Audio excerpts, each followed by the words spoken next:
Donc bonjour à tous. Donc je m'appelle Corentin Barbu, je suis chargé de recherche dans l'UMR Agronomie et j'aimerais bien qu'on mette ma première diapo. Ah, c'est moi qui la peux. Ok, juste. Donc je coordonne avec Rémi Ballot le projet Mokoriba Grande Culture.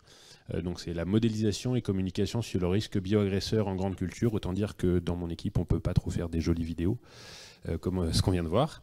En tout cas, pas sur ce projet-là. Donc ce projet part se focalise sur les traitements insecticides et fongicides. Oui, ce qui n'est pas forcément le plus vendeur en grande culture, puisqu'aujourd'hui le principal problème c'est les herbicides, mais c'est quand même quelque chose qui est très important d'un point de vue environnemental et potentiellement santé humaine. On travaille donc sur les grandes cultures et on se limite à la France métropolitaine pour ne pas avoir trop de choses différentes à traiter. Ceci dit, on essaye de traiter un maximum de grandes cultures et un maximum de maladies et de ravageurs sur les grandes cultures.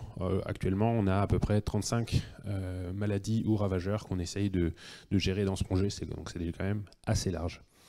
Le constat dont on est parti, c'est qu'il y a une pression sociétale très forte pour la baisse des traitements, une stagnation, voire une augmentation des ventes, si on les compte en ODU, et qu'on a une opportunité qui est relativement peu mobilisée, c'est la présence de bases de données nationales qui peuvent être mises en relation. Et c'est donc l'objectif de ce projet, de mettre en relation ces bases de données nationales pour pouvoir faire de la modélisation statistique et enrichir l'information tactique pour décider du traitement et pour permettre aussi des comparaisons entre exploitations, donc plus de la réflexion stratégique. On est parti de quelque chose d'assez ouvert sur ce projet en se disant vraiment quels sont les outils qui vont permettre de rendre ces informations utilisables. On était très ouvert sur les outils qu'on pouvait mettre en place. Et pour cela, donc on savait qu'on voulait utiliser les bases de données nationales. Ça, c'était assez clair. Donc, données défis, on avait déjà plus de 10 ans de données. Pour le bioagresseur, on a aussi plus de 10 ans de données. Et on a la météo Safran à la commune qui est assez disponible. La difficulté de tout ça, c'est qu'on est obligé de se mettre au niveau de la commune. Au départ, on avait un objectif de se mettre à la parcelle, mais étant donné la disponibilité des données d'exploitation défis uniquement à la commune, on est obligé de revenir à une échelle un peu plus large. Donc à partir de ça, on était donc très ouvert et on a essayé de faire un diagnostic des usages. Donc on a quelqu'un qui a vu différents agriculteurs, différentes personnes pour voir qu'est-ce qui était fait et de quoi on avait besoin pour réduire les pesticides. On a observé qu'il y avait une utilisation assez limitée en fait des OAD contre les fongicides et contre les maladies et les ravageurs. Que par contre, il y avait un gros intérêt de voir ce qui était fait dans d'autres exploitations, pour pouvoir voir quel était le risque qu'il y avait à réduire son utilisation de produits phytosanitaires. Et qu'il y avait aussi un manque d'évaluation des pertes potentielles. On a souvent des seuils de pertes, mais on ne sait pas en fait, des seuils de traitement, mais on ne sait pas qu'est-ce qu'on risque à dépasser ces seuils ou à laisser filer tout simplement. Donc là, il y avait un gros intérêt là-dessus et c'est un peu là-dessus qu'on s'est dit qu'il fallait répondre. On a fait ensuite des ateliers de conception en réfléchissant à qu'est-ce qui serait un outil optimal de gestion, quels seraient les outils, aussi un outil idéal avec les données qu'on a, donc un peu plus restreint. Et on a commencé à faire une interface que je mets là juste sur le principe pour que ce soit un peu plus clair. On pourrait avoir, donc par exemple, ça fait aussi pointeur ce truc? Non. Donc on a des... J'avais 8 minutes. Ok. Juste pour être sûr. Donc on a les différentes cultures et on peut positionner une exploitation en termes de rentabilité, en termes d'IFT, par rapport aux autres exploitations de même type. Donc on essaye d'identifier si une exploitation est dans des conditions similaires de météo et de sol. Et on peut voir qu'on a on est plutôt un mauvais élève ou plutôt un bon élève. Voilà, on peut se positionner de différentes manières. Ça, c'est un extrait de l'application qu'on a commencé à développer. Et on peut envisager d'autres visualisations, se positionner non pas seulement par rapport à l'ensemble du groupe, mais par rapport à ceux qui sont à la fois meilleurs en IFT et meilleurs en rendement, ou ceux qui sont moins bons, donc pouvoir essayer de regarder sur les autres pratiques que l'IFT, est-ce qu'il y a des pistes qui nous permettraient de réduire les IFT. On peut aussi comparer les IFT mensuels et se comparer à d'autres adhérents d'un réseau, et notamment on commence à travailler avec Euralis. Et donc pour pas se... là, d'un point de vue technique, on a toute une infrastructure qui a été pensée et qui maintenant est largement réalisée pour éviter aux agriculteurs de rentrer leurs données une fois de plus.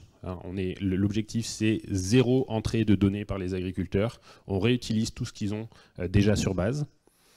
Donc on a une interface programmeur qui permet à des programmeurs complètement indépendants du projet d'interroger notre base de données par rapport aux informations des agriculteurs qu'ils peuvent avoir sur base. Et on a donc commencé aussi la modélisation, d'une part des agriculteurs, d'une part des bioagresseurs, pardon, en fonction de la météo passée, du paysage, enfin de plein de choses. Mais une modélisation qui est maintenant en très bonne voie. On est en train de généraliser sur l'ensemble des 35 bioagresseurs la modélisation qu'on fait jusqu'à maintenant.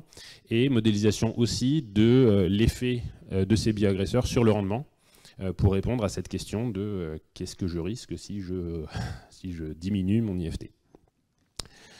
Donc en conclusion, on a réalisé un diagnostic des usages qui nous a permis d'orienter sur les solutions qu'on voudrait apporter à partir des ressources qu'on mobilise. On a largement fait l'importation, l'association des différentes données, ce qui n'était pas évident puisqu'elles n'étaient pas sur les mêmes points au départ.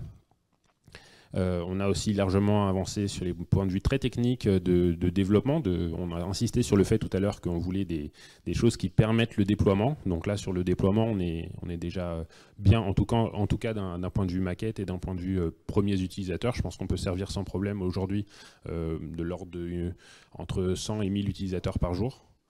Et sur la comparaison entre exploitations, ce qui est en cours. Donc on finit la modélisation des bioagresseurs, on avance sur la modélisation du rendement sur lesquels on a eu des petits problèmes de validation, et on va commencer les premiers tests auprès des utilisateurs pour la partie comparaison entre exploitations cet automne avec Euralis.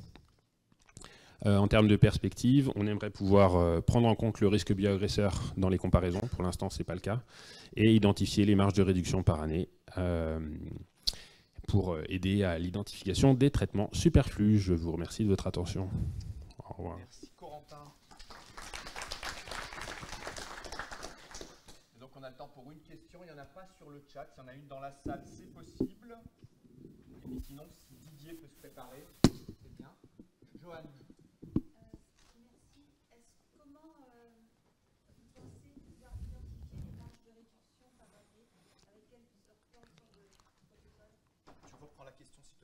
Oui. Donc on cherche à identifier les marges de réduction du IFT en faisant de la modélisation des pertes de rendement en fonction de la présence des bioagresseurs et en fonction de l'IFT, puisqu'on a les pratiques qui sont utilisées dans les fermes défis. Donc on voit pour une même pression de bioagresseurs, en gros, si on traite pas, qu'est-ce que ça fait? Et on fait une courbe de réponse. Une courbe de réponse, c'est ce qu'on avait, c'est ce sur quoi je suis passé très rapidement ici, là. Ça, c'est de la courbe de réponse en haut, en fonction de l'IFT. Et donc on peut après, par rapport à un rendement, à un prix de vente et un coût des IFT moyens, voir où est-ce que c'est intéressant. Pour l'instant, les premiers résultats, c'est que sur le blé, on est déjà très optimisé dans le réseau défi. C'est difficile de faire mieux que ce qu'il y a actuellement.